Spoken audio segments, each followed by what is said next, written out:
Today we are going to look at rounding more challenging numbers to the nearest 10, 100 and 1000. Let's work through the first example together.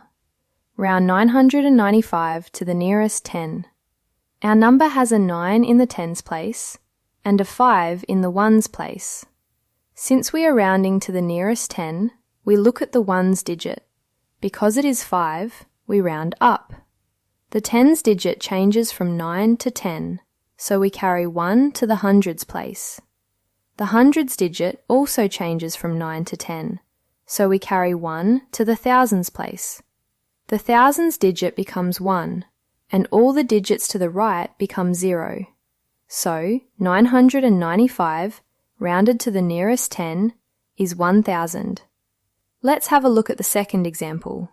Round 7950 to the nearest 100. Since we are rounding to the nearest 100, we look at the tens digit. It is 5, so we round up. The hundreds digit changes from 9 to 10, so we carry 1 to the thousands place. The thousands digit increases from 7 to 8, and all the digits to the right become 0.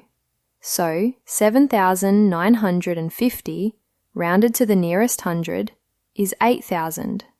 For our third example, round 30,000 to the nearest 1000. Since we are rounding to the nearest 1000, we look at the hundreds digit.